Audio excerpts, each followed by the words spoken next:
کارروائی ہوئی سری نگر کی جیل کے بعد، باعث جو کشمیری ان کو شہید کر دیا گیا. وہ کارروائی تو ہوئی اور اس کو جیل میں رکھا گیا اور کہا کہ پھانسی دینی ہے. لوگوں نے احتجاج کر دیا، اکٹھے ہو گئے، اور جب اذان کا وقت ہوا تو کسی نے کھڑے ہو کے اذان دی. جب اذان دی تو انہوں نے گولی مار دی ڈوگرا فوج نے. اس کے بعد دوسرے نے اذان کو وہیں سے شروع کیا جہاں سے وہ چھوڑ کے گیا تھا، اور 22 لوگ اذان دیتے ہوئے شہید ہو گئے. اور یہ گویا تاریخ کا ایک بہت بڑا واقعہ تھا. یہ بتاتا ہے کہ کشمیر کی جد و جہد آزادی کی جو بنیاد ہے وہ کسی چیز پہ پڑی ہے.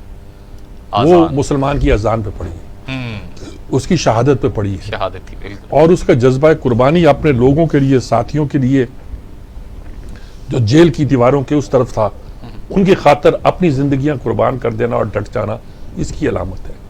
ڈوگرا راج نے بہت ظلم دیے ہیں کشمیر کے لوگوں کو. وہاں گائے کی قربانی کرنے پر، قربانی کیا، گائے کا گوشت کھانے پر یا گائے ذبح کرنے پر موت کی سزا تھی. چنانچہ ہمارے ہاں کشمیریوں کے ہاں عام طور پر بیف بہت کم پکایا جاتا ہے، اسی وجہ سے ہوتا ہے. ظاہر ہے کہ گوشت، چھوٹا گوشت چلتا تھا، دمبے کا ہو یا چھترے کا ہو یا بکرے کا ہو، یا میں زیادہ اس علاقے کی، وہی ٹریڈیشن ہے آج بھی. اب رزلٹ یہ ہے، مثلا جو ہریسہ بنتا ہے، اصل ہریسہ جو بنتا ہے اس میں گوشت بھی چھوٹا پڑتا ہے بکرے کا، اس کے کباب بھی بکرے کے بنتے ہیں، اور اس میں اگر چانپیں وہاں پہ ڈالیں تو وہ بھی بکرے کی چانپیں ہوتی ہیں. ہم کبھی بناتے ہیں، اب تو 4-5 سال ہو گئے نہیں بنایا، کیونکہ مجھے خود کھڑا ہونا پڑتا ہے اس میں، اس لیے کھڑا ہونا پڑتا ہے کہ کوک پتہ نہیں کیا کر دے کیا نہیں کر دے، تو وہ تو ایک بڑا الگ پروسیس ہوتا ہے. لیکن تحریک آزادی کی بات میں یہ کرتا ہوں کہ اسی زمانے میں کشمیر کی بیٹی بنی، اسی زمانے میں اقبال اس میں شامل ہوا. میں بار بار کہتا ہوں کہ 2 مسئلے ایسے ہیں جو اقبال کے لیے زندہ مسئلے تھے اس زمانے میں، سن 30-35 میں بھی. ایک فلسطین کا مسئلہ، ایک کشمیر کا مسئلہ. آج بھی مسلمانان عالم کے لیے یہی 2 مسئلے جو ہیں وہ زندہ مسئلے ہیں اور بامانی مسئلے ہیں. مفتی اعظم فلسطین کے ساتھ بھی، امین الحسن حسینی کے ساتھ بھی ان کے بڑے مراسم تھے، اور ان پہ نظم بھی ان کی ہے. تو میرا خیال میں یہ دیکھا جائے کہ کشمیر کی تحریک آزادی اس دن چلی تھی اصل میں، جس دن آغاز ہوا تھا. کشمیر کمیٹی نے بھی کام بڑا ایکٹیو، 13 جولائی 1931 کو، 13 جولائی 1931 کو.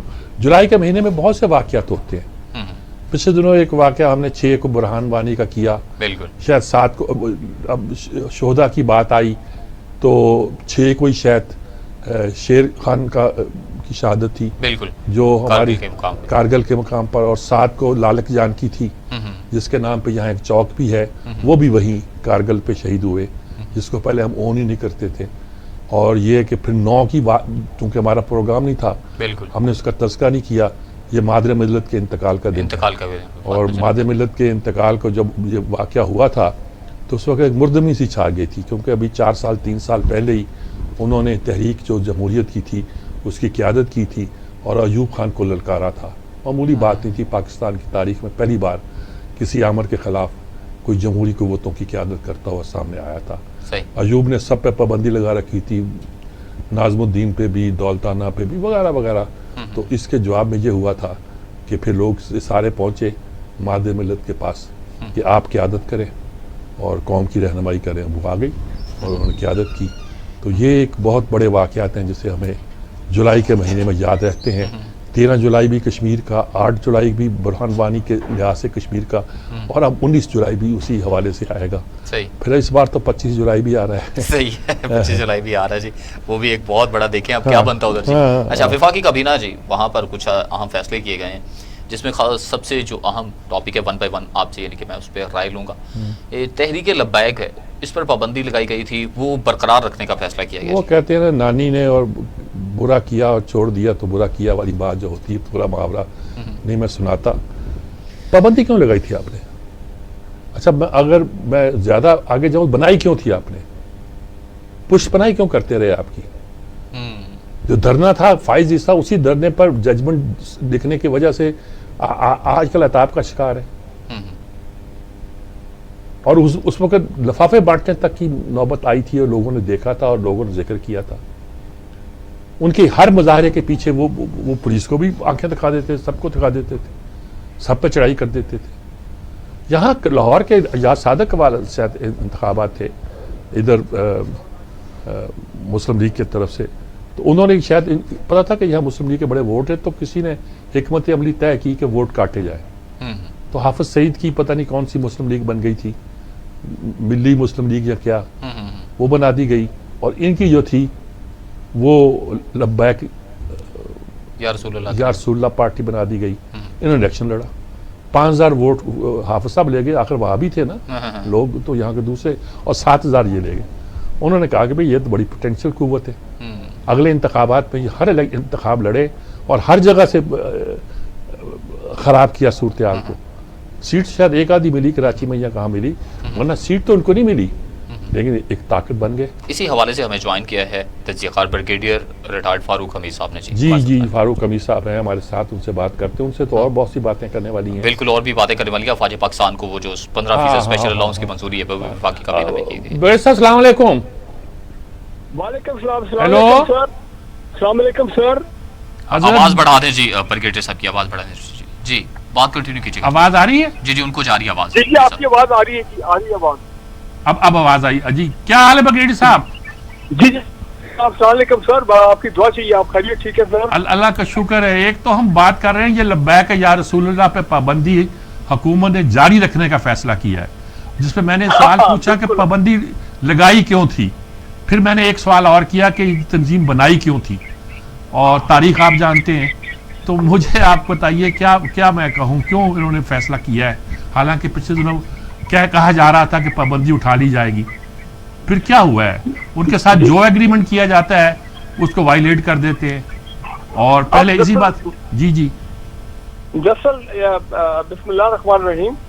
میر صاحب سر, دراصل مسئلہ اب یہ ہے کہ یہ گورنمنٹ کے لیے ایک پولیٹیکل مسئلہ بن گیا ہے کہ اگر آج وہ بین اٹھانے تھے ٹی ایل پی کے اوپر, تو ان کے اوپر بڑی شدید تنقید ہونی تھی کہ دیکھیں یہ ہمیشہ یو ٹرن لیتے ہیں, ان کا فیصلہ جو لگانے کا تھا, بین کرنے کا تھا, وہ فیصلہ غلط تھا. اب یہ پریشر میں آ گئے ہیں, اور جناب یہ پریشر میں آ کے انہوں نے یہ فیصلہ وڈرا کیا ہے. تو دیکھیے یہ تو ہے ہی نالائق لوگ, یہ ہیں ڈر گئے ہیں وغیرہ وغیرہ. تو اب مجھے لگ یہ رہا ہے کہ کیونکہ عمران خان کو اب یہ پرائم منسٹر کو نظر آ رہا ہے کہ پی ٹی آئی گورنمنٹ میں کافی چیلنجز جو ہیں وہ مسئلے حل ہو گئے ہیں.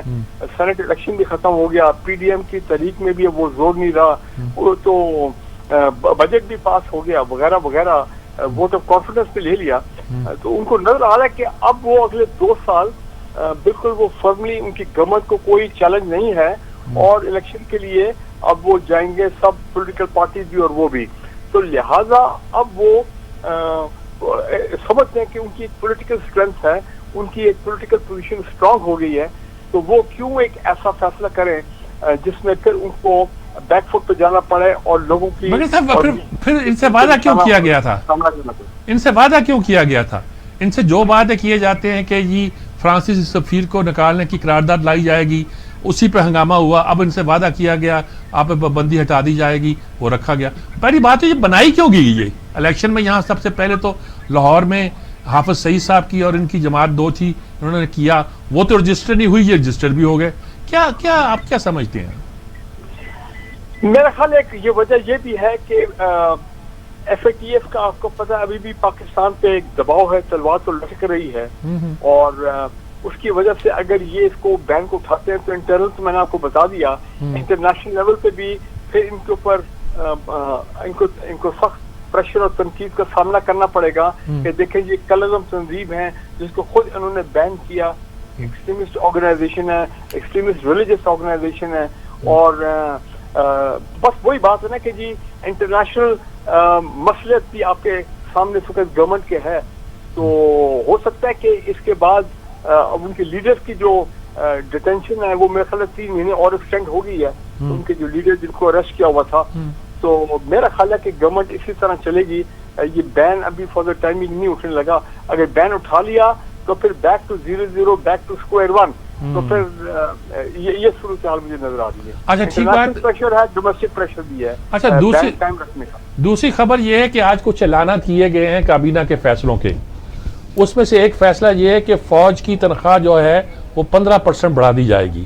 بڑی اچھی بات ہے, بڑی خوبصورت بات ہے, لیکن یہ فیصلہ بجٹ میں کیوں نہیں ہوا, اور اس وقت کیوں ہوا ہے کہ جب مریم نواز نے کشمیر میں جا کے کہا کہ جب بھی تنخواہ بڑھتی ہے فوجی کی تو ہمارے عہد میں بڑھتی ہے, نواز شریف کے عہد میں بڑھتی ہے, اور ان کے عہد میں 3 سال سے تنخواہ ہی نہیں بڑھی.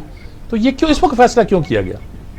اچھا میر صاحب, ایک آپ کو معلوم ہے کہ ایک پینشن کمیشن جو ہے نرگس سیٹھی صاحبہ کی سربراہی میں پچھلے 5 مہینے سے کام کر رہے ہیں, اور ان کی فل رپورٹ تو بھی نہیں آئی ہے, لیکن اور میرا خیال ہے انہوں نے بھی ریکمینڈ کیا ہے کہ ٹھیک ہے ایڈ ہاک طور پہ 15% جو ہے وہ ان کو ان کی بڑھا دی جائے سیلری.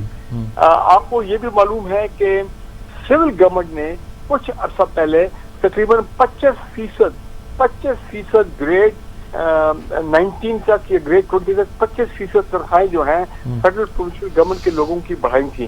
تو ایک ڈسپیرٹی سامنے آ گئی تھی, جس میں ظاہری بات ہے پھر فوج نے بھی کہا ہوگا کہ جناب آپ ہمیں صرف نہیں, میں یہ کہہ رہا ہوں کہ آپ مریم نواز نے کل ہی کہا ہے کہ ہمارے زمانے میں تنخواہیں بڑھتی ہیں فوج کی, ان کے زمانے میں 3 سال سے ایک پیسہ نہیں بڑھا.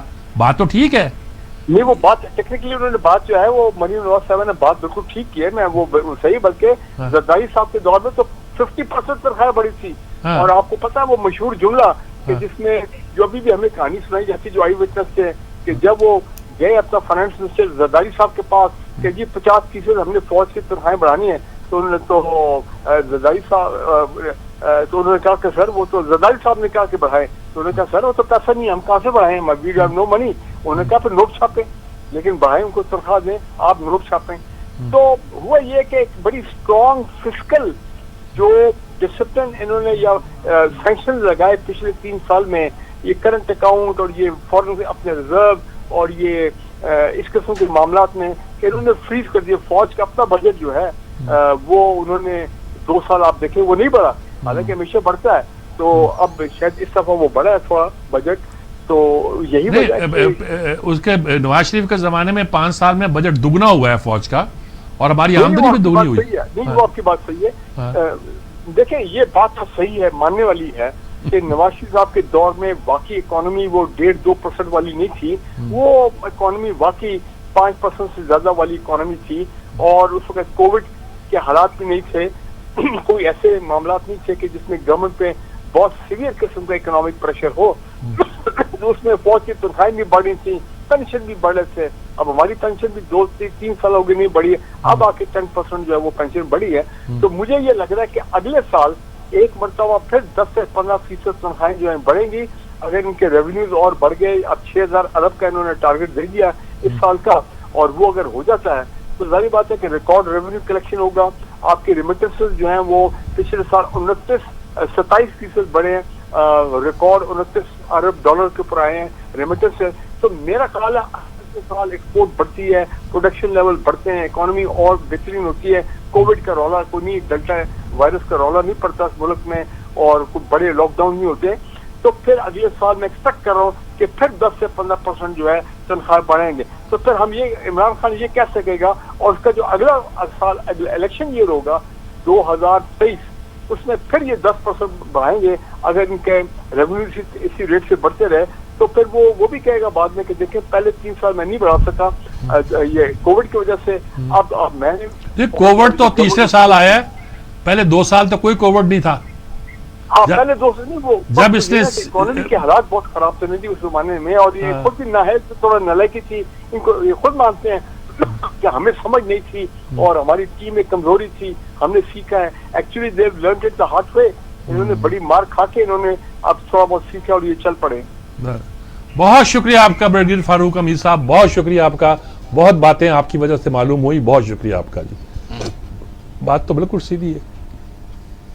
میرا مسئلہ اب بھی وہی ہے کہ یہ سارے کام کر بجٹ پہ آپ بڑھا دیتے. جب آپ نے دیکھا کہ 4% ہماری گروتھ ہو گئی, اگلے سال 5% ہونی ہے, تو آپ نے کہا یہ سیلنگ لگا دی فوج پہ.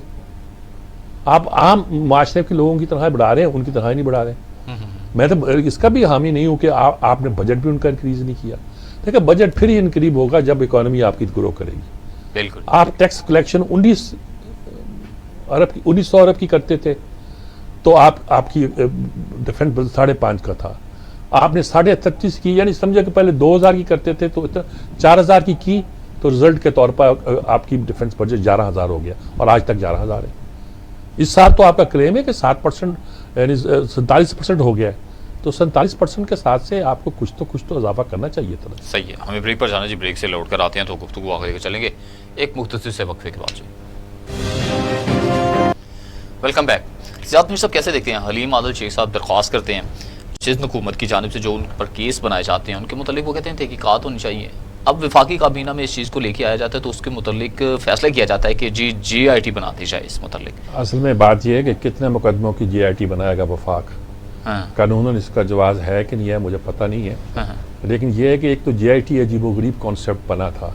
جب ایم کیو ایم کے خلاف آپریشن ہو رہا تھا تو کہتے تھے پولیس تفتیش نہیں کر سکتی، تو پولیس کے لوگ، آئی ایس آئی کے لوگ، آئی بی کے لوگ، مل کے سب اداروں کے لوگ، سویلین اور فوجی سب ملا کے آپ ایک جی آئی ٹی بنا دیتے، جوائنٹ انویسٹیگیشن ٹیم. لیکن اس کا کیا مطلب ہے، کیا فائدہ ہے؟ قانونی حیثیت تو اس طرح نہیں اس کی گنی جاتی نا. وہ تفتیش تو مل جل کے کی جاتی ہے نا جی. وہ جو پولیس نے کرنی ہوتی ہے باضابطہ تفتیش، وہ تو نہیں ہوتی. پھر وفاق کیسے بنائے گا؟ چلے وفاق نے ایک صوبائی مسئلے بنا دی، کتنے لوگوں پہ بنائے گے؟ اس لیے کہ وہ آپ کی پارٹی کا رکن ہے، اس لیے کہ وہ آپ کا لیڈر آف دی ہاؤس ہے، لیڈر آف دی اپوزیشن ہے. ان کے بارے میں جو ان کی وہاں شہرت ہے اس نوجوان کی، حلیم عادل شیخ کی، آپ اکثر دو بھائیوں کا ذکر بھی کرتے ہیں، تو میں نہیں کچھ کہتا اس پہ. تو آپ کیا کھیل کھیلنا چاہ رہے ہیں؟ وہاں جے آئی ٹی میں بہت سی باتیں ایسی ہو جائیں گی جو شاید آپ کے گلے پڑ جائیں. آسان نہیں ہوگا. پھر جے آئی ٹی کیسی بنائیں گے آپ جس کے بارے میں یہ طے ہو کہ وہ غیر جانبدار ہیں؟ یہ تو ہے کہ آپ بنا دیتے ہیں براڈ شیٹ کے بارے میں اپنی مرضی کا ایک شخص تک چن کر، چاہے سپریم کورٹ کا چاہے کہیں کو، اگر مخالفین اس کو ایکسیپٹ نہیں کرتے اور اس کی ریزن ہے تو آپ کیسے بنا دیا؟ کوئی اس کا اثر نہیں ہوا. کیا نظر نکلا؟ تو آپ حلیم عادل شیخ یہ تمام چیزیں ون سائیڈڈ نظر آتی ہیں، اکراس دا بورڈ نہیں نظر آتا، صاف نظر آتی ہیں. اگر جے آئی ٹی بنانا کسی کے کا حق ہے، کسی کو انصاف دلانے کے لیے ضروری ہے، تو سندھ میں تو بے شمار لوگوں کے بارے میں جے آئی ٹی بننا چاہیے. بہت سے فیصلے جے آئی ٹی کے تحت ہونے چاہیے. ہو سکتا ہے کچھ حکمران جماعت یعنی سندھ کی جو حکمران جماعت ہے اس کے بھی کچھ لوگوں کے بارے میں جے آئی ٹی بننی چاہیے. مثال پر خورشید شاہ کے بارے میں کہ اسے اتنی دیر جیل میں کیوں رکھا ہوا 2 سال سے، کوئی وجہ معلوم ہونی چاہیے نا. اور یہی جے آئی ٹی بنا دیجیے آپ، خواجہ آصف، خواجہ سعد رفیق اور شاد خاقان عباسی اور احسن اقبال اور یہ جتنے لوگ ہیں، حمزہ شہباز ہو گئے، حمزہ شہباز شریف کو چھوڑ دیں، وہ تو آپ کی جدی پشتی لڑائی ہے. باقیوں کیوں رکھا آپ نے جیل میں؟ اور ایک مقدمہ آپ ثابت نہیں کر پائے. تو نیب کے کنڈکٹ پر بھی جے آئی ٹی بن سکتی ہے. بنا کے دیکھیے. اور میرا خیال میں خواجہ آصف نے وہاں ٹھیک کہا کہ اسٹیبلشمنٹ صرف فوج کا نام نہیں ہوتا، اس میں فوج بھی ہوتی ہے، اس میں عدلیہ بھی ہوتی ہے، اس میں کچھ اور بھی ادارے ہوتے ہیں اسٹیبلشمنٹ کے جو مل کر اسٹیبلشمنٹ بنتی ہے اور وہی رول کرتی ہے. فوج اکیلی رول نہیں کر سکتی. اس طرح تو یہ دیکھیں، اب اگر یہ جے آئی ٹی بنا دیتے ہیں، انہوں نے فیصلہ کر لیا ہے، تو پھر اس کے بعد وفاق پھر سندھ کے آمنے سامنے نہیں اس معاملے میں بھی کھڑا ہو جائے گا، وہ کہے گا نہیں جی ہم نے آپ کے یہ لطیفہ بنا دیں گے اپنا. ان کا خیال ہے کہ جے آئی ٹی فیصلہ کرے گی اور اس کو سب کو ہم پراپیگنڈا کریں گے کہ جے آئی ٹی نے کہہ دیا ہے، پھر وہ پیپر لے لائے جائیں گے، وہ نیوز کانفرنس ہوگی، یہ ہے وہ ہے. اور میرا خیال میں آسان نہیں ہوگا یہ. جے آئی ٹی اب اپنے بندوں بنانا چاہیں گے جو آپ چاہتے ہوں گے. نواز شریف کے خلاف جب جے آئی ٹی بنی تھی تو واٹس ایپ آیا تھا سپریم کورٹ سے کہ ان بندوں کو نہیں بنائے، ان کو بنائے، ان کو بنائے. اور پھر انہوں نے سپریم کورٹ نے کہا تھا کہ ہم آپ کی مرضی کا نہیں بنا دیں گے، اپنی مرضی کا بنائیں گے. تو یہ آپ کریں گے تو پھر اتنا ہی اعتبار ہوگا جتنا اس جے آئی ٹی پہ اعتبار ہے. صحیح. یہ ملک کی تاریخ ہے نا، چھپی ہوئی تو نہیں ہے جی، بڑی واضح ہے، بڑی کلیئر ہے، بڑی. تو یہ تمام چیزیں حلیم عادل شیخ کو بچانے کے لیے کی جا رہی ہیں، صرف کسی سے؟ ہاں بچانے کے لیے کی جا رہی ہے، لیکن پھنس جائے گا بیچارہ. بعد میں کہا جائے گا پھنسانے کے لیے سارا کچھ کیا گیا ہے، بچانے کے لیے.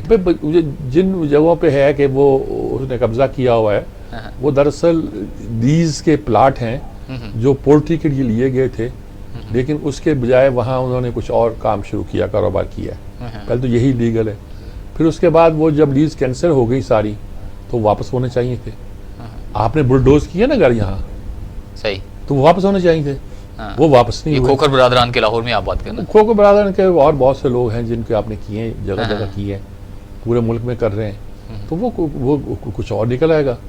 اور باقی وہ ان کے بارے میں وہ اتنے دبنگ قسم کا نوجوان ہے کہ اس بارے میں 400 چیزیں نکال دیں گے. حلیم عادل شیخ اور علیم عادل شیخ جو ہے یہ بڑی جیتار قسم کے جیالے ہیں. اور میری بات سمجھ گئے نا آپ؟ مگر اچھا ایک تو جیالے یہ بھی بات میں سمجھ گیا، مگر دوسری جانب بھی تو جیالے کھڑے ہیں نا، پیپلز پارٹی بھی تو ہے نا، یہ تو پھر آپس میں وہی پیپلز پارٹی چھوڑتی تھوڑی ہے. اس نے پہلے جب ان کو دیکھیں انہوں نے فردوس عاشق، وہ کیا نام تھا اس کا، نہیں نقوی، فردوس نقوی، کیا فردوس شمیم نقوی، اس کو تو یہ اس طرح تنگ نہیں کیا تھا. وجہ کیا، وہ بھی ویسے یہ کلاس کا ہی فرق ہے، وہ بہت بڑی انڈسٹریل کلاس کا. صحیح. مجھے اگلی سٹوری کی جانب جانا ہے. وفاقی کابینہ میں توسیع کی ہے، چودھری مونس علائی ہے وفاقی وزیر بنانے کا فیصلہ کیا گیا اور آبی وسائل کا اہم وزارت کی جو ذمہ داریاں انہیں سونپ دی گئی. کیا دیکھ رہے ہیں یہ 3 سال بعد ہی آخرکار کیوں حکومت کو خیال آ گیا؟ اصل میں پہلے دن سے چل رہا تھا کہ مونس علائی کو وزیر بنانا وہ کہہ رہے ہیں، وزارت دی جائے. ہاں یہ کہہ رہے تھے مونس کی بجائے وہ دوسرا بھائی جو ہے اس کو بنا دیا جائے. وہ کہتے ہیں آپ ہمارے خاندان میں اختلاف پیدا کرنا چاہتے ہیں. چودھری تو بڑے سیدھے ہیں، ہم نے طے کیا کہ مونس وہاں جائے گا تو مونس سے جائے گا، دوسرا بھائی تو نہیں جائے گا، اس کو جو کام ہم سونپیں گے وہ کرے گا. تو اس پورے چکر میں حکومت ٹرکاتی رہی اور وہ بھی آنکھیں دکھاتے رہے. اب انہوں نے نظر آیا کہ الیکشن قریب آ رہے ہیں، ناراض بھی ہوئے تھے بیچ میں جب خان صاحب کو گئے تھے. ہاں اب انہوں نے کہا الیکشن قریب آ رہے ہیں، پرویز الہی ملے ہیں نا ابھی چند دن پہلے، تو انہوں نے کہا کہ اچھا بنا لو بھی، جہاں اتنے بنائے ہوئے ہیں ایک اور بنا لو. دیکھیں یہ آخری دنوں میں تو یہ پیپلز پارٹی کے ساتھ ڈپٹی وزیر اعظم بھی بن گئے تھے ہمارے چودھری پرویز الہی، بالکل یاد ہے. ڈیل کرنا جانتے ہیں یہ ہمارے چودھری برادران. میں تو ان کا کئی لحاظ سے بڑا قائل بھی ہوں. موت بھی چودھری ظہور جو ہے انہوں نے بہت قربانیاں دی ہیں ہمارے. اچھا قافلی کو وہ مل گیا جو انہیں چاہیے تھا؟ نہیں قافلی کو تو مل گیا، لیکن قافلی کا اب یہ ہے کہ یہ کوشش کی جا رہی ہے کہ قافلی اکیلی تو طاقت نہیں ہے. شاید کہا جا رہا ہے کہ پیپلز پارٹی اور قافلی مل کے الیکشن لڑیں گے. اچھا پنجاب میں؟ ہاں، اور نون لیگ کے خلاف، اور شاید پی ٹی آئی بھی درپردہ ان کی حامی ہو. یہ ایک تھیوری ہے، چل رہی ہے، مانے نہ مانے، کہ اب پنجاب میں اصل مسئلہ نون لیگ ہے، وہ قابو نہیں آ رہی، سرکار کے قابو بھی نہیں آ رہی اور اسٹیبلشمنٹ کے قابو نہیں آ رہی. تو انہوں نے کہا کہ اس کو ادھر سے پیپلز پارٹی، ادھر سے قافلی، ادھر سے کچھ توڑیں گے جنوبی پنجاب کے پیپلز پارٹی میں. اچھا وہ آپ کو یاد ہوگا کہ زرداری صاحب سے ملاقات ہوتی ہے چودھری صاحب کی، تو کہیں ان کو وہ بھی ڈر تو نہیں کہ وہ پیپلز پارٹی کے ساتھ مل جائیں، اس لیے انہوں نے فوری طور پر وزارت دی، کچھ ٹھنڈا میٹھا کچھ یعنی کہ ہو جائے، کوئی سیٹلمنٹ ہو جائے، وہ ایونٹ ٹیک کر لیں ہم ان کے ساتھ مل جائیں. وہ تو پتہ نہیں جنہوں نے ملانا ہوگا ملا دیں گے وہ. اچھا ملانا ہوگا، یہ تو آپ نے بات ہی ختم کر دی ویسے. مجھے بریک پر جانا جی، بریک سے لوٹ کر آتے ہیں اور بھی باتیں ڈسکس کرتے ہیں ایک مختصر سے وقفے کے بعد سے. ویلکم ہے ناظرین. سجاد مجھ سب کیسے دیکھ رہے ہیں کہ پاکستانی کرکٹ ٹیم ہے جو کہ انگلینڈ میں موجود ہے، 2 میچز میں ان کی کارکردگی سب کے سامنے تھی، مگر تیسرے میچ میں انہوں نے اچھا ٹارگٹ تو دیا. تو بلکہ اس پر گفتگو کرنے کے لیے ہمیں جوائن کیا ہے سپورٹس ایکسپرٹ حافظ عمران صاحب نے. انہیں سے بات کرتے ہیں. میرا خیال ہے دیکھیں ہم تو خوش ہیں بالکل کہ آج ہماری ٹیم نے اتنا سکور کیا، ہماری بیٹنگ ناکام ہو رہی تھی اور یہی آج چلی ہے، اور باقی تو جو اللہ بہتر کرے. اور اس میں خاص طور پر بابر اعظم جس کو ہم دنیا کا نمبر 1 بیٹسمین کہتے ہیں اور ہے بھی رینکنگ کے لحاظ سے، وہ چل نہیں پا رہا تھا اور آج اس نے زندگی کی سب سے بڑی اننگ کھیلی ہے ون ڈے کی، 158 رنز کیے ہیں. اور اگر 4 بال اور نہ کھیلتا تو بیٹ بھی کیری کر جاتا. تو یہ بڑا ایک ہے جس کو، اور باقی بیٹسمین بھی اچھے چلے ہیں، کوئی اس میں شک نہیں ہے. تو حافظ عمران صاحب ہیں، ان سے پوچھتے ہیں، بہرحال جائے اس کے میں کمنٹس کروں. جی حافظ عمران صاحب کیا حال ہے آپ کے؟ جی جی السلام علیکم سجاد صاحب، بہت شکریہ بہت شکریہ. تو کیا دیکھ رہے ہیں آپ کو ٹیم کے بارے میں؟ یہ سکور وغیرہ جو ہوا ہے، باقی رزلٹ تو ابھی کچھ نہیں کہہ سکتے، اگرچہ توقع تو یہی ہے کہ جیت جائیں گے انشاءاللہ. تو کیا آپ اس پہ؟ سجاد صاحب دیکھیے، پاکستان کی کارکردگی پہلے 2 میچز میں تو بہت خراب رہی ہے اور اس پر کوئی عذر قابل قبول نہیں ہے. اس کی وجہ، اور ہمیں تھوڑا سا حقیقت پسند بھی ہونا چاہیے کہ پاکستان کی اس ٹیم میں صرف 2-3 ہی بلے باز ہیں. ایک بابر اعظم ہے، محمد رضوان، اور تیسرے نمبر پر امام الحق ہیں ون ڈے کرکٹ میں. اس کے علاوہ ہم جتنے کھلاڑی ہیں نا، جتنے بھی بلے باز پاکستان کی اس سلیکشن کمیٹی نے یا ٹیم مینجمنٹ نے اس ٹیم میں شامل کیے ہیں، وہ ایسے ہی ہیں جیسے کسی ایک کی کسی دن خوش قسمتی پر ہوتی ہے اور اس کی بہت اچھی قسمت اس کا ساتھ دے رہی ہوتی ہے اور وہ اچھا کھیل جاتا ہے. کرکٹ کی بنیادی چیزوں سے، بیٹنگ کی بنیادی چیزوں سے ان 3 بلے بازوں کے علاوہ باقی سب کے سب ان میں وہ صلاحیت نہیں ہے کہ ہم ان سے یہ توقع کریں کہ وہ جاوید میانداد، ظہیر عباس اور یوسف اور انضمام کی طرح پرفارم کریں گے. وہ صرف ان کے پیچھے چلے ہوئے ہیں اور ان کی کارکردگی کے اوپر ہی انہوں نے آگے بڑھنا ہے. بدقسمتی سے ان میں وہ صلاحیت نہیں ہے جس کی ہم توقع کرتے ہیں. اور آج بھی آپ دیکھیں کہ جن تینوں نے رنز کیے ہیں, یہ تینوں اگر پہلے میچز میں بھی رنز کر لیتے تو پاکستان اتنے رنز کرنے میں کامیاب ہو جاتا.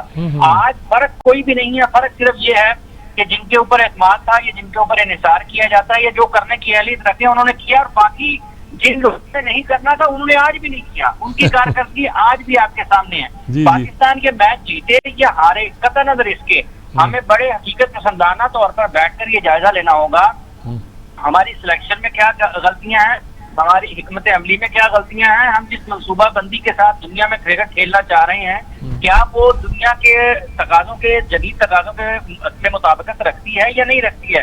اس ٹیم میں آپ کو مڈل آرڈر میں کوئی بیٹسمین ہی نظر نہیں آتا ہے جو اپنی ٹیم کو کھڑا کر سکے اور اس کو آگے لے کر کے جا سکے. بنیادی طور پر ویسے تو یہ کوئی نہیں سوچے گا, نہ وہ اس کے اوپر بات کرے گا, کیونکہ ہمارے جو سلیکٹر حضرات ہیں اور جو جتنے بھی دوسرے فیصلہ ساز ہیں ان سب کو کرکٹ سے زیادہ اپنے ذاتی مفادات عزیز ہوتے ہیں اور وہ انہی کے تحت کام کرتے ہیں. اگر آپ اس سلیکشن کمیٹی کو بھی دیکھ لیں جس میں بڑے بڑے نام بھی شامل ہیں, ان کے چیف سلیکٹر محمد وسیم صاحب بھی پاکستان کے لیے کرکٹ کھیلے ہیں, اور جس ذریعے سے یا جس انداز سے وہ آئے ہیں یا انہیں لایا گیا ہے اور جو لوگ ان کے ساتھ کھڑے ہوتے تھے, آج ان سب لوگوں سے یہ پوچھا تو جانا چاہیے نا کہ آپ نے 5 سال تک پاکستان کی ٹیم میں فزیکل فٹنس کے اوپر اتنی زیادہ بات کی, اتنے زیادہ کام کیا, اور آپ نے یکایک اعظم خان اور شرجیل خان کو پاکستان کی ٹیم میں شامل کر کے دنیا کو, پاکستان کے نوجوانوں کو کیا پیغام دیا ہے. تو یہ چیزیں بنیادی طور پر دیکھنے کی ہیں, لیکن ہم چونکہ تیز مسالے کھانے کے عادی ہیں, واہ واہ کرتے ہیں, ہمیں تیز مرچوں والے کھانے اچھے لگتے ہیں اور وہ کم وقت میں ہمیں چوکے چھکے بھی اچھے لگتے ہیں, اور اسی چیز کا فائدہ اٹھاتے ہوئے ہمارے فیصلہ ساز پاکستان کے کرکٹ کے ساتھ وہ کرتے ہیں جو کہ مقبول فیصلے کرنے کی طرف جاتے ہیں, جو بہتر فیصلے ہیں جن پر تنقید ہوتی ہے یا جن میں نتائج میں تھوڑا وقت لگتا ہے, وہ ان چیزوں کو پڑھنے کی پرکھنے کی صلاحیت یا رکھتے ہیں یا نہیں رکھتے ہیں. دونوں صورتوں میں وہ پاکستان کی کرکٹ کے لیے نقصان دہ. آج کے میچ کا نتیجہ اس سے کوئی فرق نہیں پڑتا کہ ہم کیا کر رہے ہیں اور کیا نہیں کر رہے ہیں اور ہمیں کس طرح سے کرنا چاہیے. ہمیں بیٹھ کے دیکھنا چاہیے کہ ہم بہتر کس طرح سے ہو سکتے ہیں. اگر یہ کریں گے تو ان کی بہت مہربانی ہوگی. جی بہت شکریہ آپ کا عمران صاحب, بہت آپ نے وضاحت سے بات کی. ویسے میں آپ سے بالنگ کے بارے میں ہی پوچھتا, لیکن چونکہ وقت بہت کم ہے اس لیے اسی پر محدود کرتا ہوں. بہت شکریہ آپ کا. جی یہ کلوزنگ ریمارکس بالکل لوں گا جی. کلوزنگ ریمارکس یہ ہیں کہ رونق لگی ہوئی ہے کشمیر سے لے کر انگلینڈ تک, بلوچستان تک, اور لاہور قلندر سے لے کر پاکستان کی ٹیم تک. جی اور یہ رونق لگی رہنی چاہیے. جی بہت شکریہ آپ کا سجاد مرزا. پروگرام کا وقت اپنے اختتام کو پہنچا. اپنے میزبان جواد باقر کو دیجیے گا اجازت. اللہ کے بعد.